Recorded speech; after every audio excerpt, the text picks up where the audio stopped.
Saya ingin mengingatkan bahwa pemerintah memprediksi puncak arus balik akan terjadi pada tanggal 6, 7, dan 8 Mei 2022.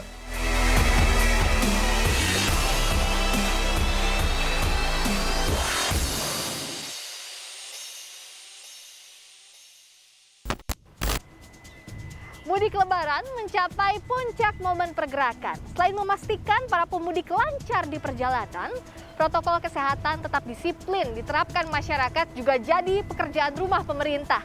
Berjalan baikkah aturan terkait mudik dalam praktik di lapangan? Lengkapnya dalam ulasan Istana bersama saya Friska Clarissa.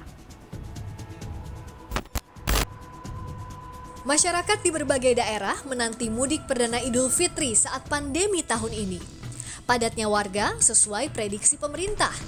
Yang pulang kampung ada 85 juta lebih warga.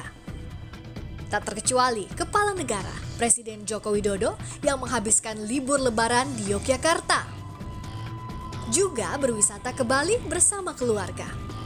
Dengan melonjaknya jumlah pemudik, Presiden mengimbau warga kembali lebih awal atau setelah puncak arus balik untuk mengurai kepadatan. Saya ingin mengingatkan bahwa pemerintah memprediksi puncak arus balik akan terjadi pada tanggal 6, 7, dan 8 Mei 2022.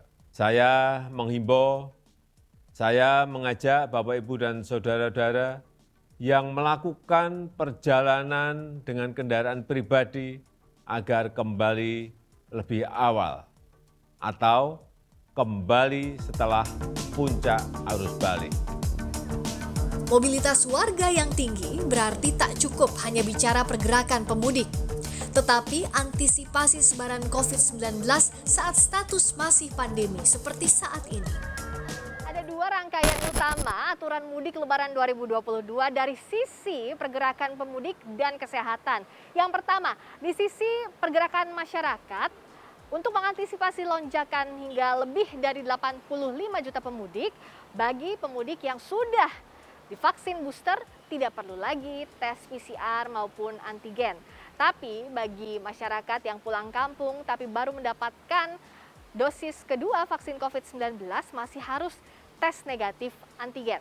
Sementara untuk yang baru menerima dosis pertama vaksin COVID-19 masih harus tes negatif COVID-19 PCR. Dan bagi anak-anak, remaja dan usia di bawah 18 tahun tidak perlu tes PCR maupun antigen dalam melakukan perjalanan selama sudah mendapatkan vaksin COVID-19 dosis kedua. Memasuki arus balik, Menteri Perhubungan Budi Karya Sumadi bersama Menko Pembangunan Manusia dan Kebudayaan Muhadjir Effendi dan Menteri BUMN Erick Thohir meninjau langsung kesiapan di lapangan. Salah satunya menyiapkan pelabuhan panjang Bandar Lampung untuk memecah penumpukan di Bakauheni. Antisipasi juga disiapkan di berbagai jalur mudik lain. Masing-masing punya spesifikasi sendiri.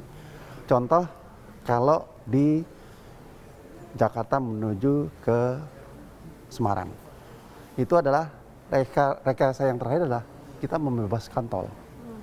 Mereka tidak perlu bayar, tapi melalui suatu mekanisme itu harus dianalisa oleh Kakor Lantas, oleh Kapolres. Boleh nggak itu dibebaskan? Itu adalah rekayasa yang kelima. Tempat-tempat katakanlah di Manura, di Samarinda, kita menugaskan kapal negara, kapal navigasi untuk mengangkut penumpang juga. Kalau di udara kita operasikan bandara-bandara lebih dari jam-jam normal yang biasa dilakukan. Ramainya pemudik tahun ini membawa berkah untuk berbagai pihak. Para buruh angkut barang atau porter di Pelabuhan Nusantara, Kota Parepare, Sulawesi Selatan ini misalnya, akhirnya kembali bisa panen pemasukan saat Lebaran. Kalau masalah penghasilan selama arus mudik ini, ya lumayanlah ada peningkatan dari kegiatan anggota selama berlangsungnya arus mudik ini. Dibandingkan dengan masa pandemi Pak itu yang 2 tahun lalu itu kira-kira peningkatannya itu sampai 70% lagi. Wisatawan di lokasi wisata sejumlah daerah pun padat. Salah satunya Taman Mini Indonesia Indah Jakarta. Dari data harian sejak awal libur lebaran, pengelola memprediksi pengunjung Taman Mini mencapai 20.000 orang. Kita masih tetap buka sampai batas terakhir di angka 30.000. Hari ini ya kapasitas sudah masuk ke angka 13.000. Mudah-mudahan nanti di penutup operasional tahun ini bisa mencapai 20.000. Namun harus diingat semua pihak, berputarnya kembali roda ekonomi dalam mudik lebaran tahun ini harus tetap diimbangi warga yang disiplin protokol kesehatan dan pemerintah tak luput mengawasi agar menurunnya penularan COVID-19 tetap terjaga hingga pasca libur panjang lebaran. Puncak pergerakan di mudik lebaran jadi asa transisi menuju endemi sekaligus alarm waspada karena status penyebaran COVID-19 masih pandemi. Kelancaran pergerakan dan terjaganya kesehatan masyarakat jadi dua tantangan utama yang harus diwujudkan pemerintah bersama seluruh masyarakat dalam mudik lebaran perdana selama pandemi terjadi di tanah air. Friska Clarissa, Wandi Jansen, Kompas TV, Jakarta.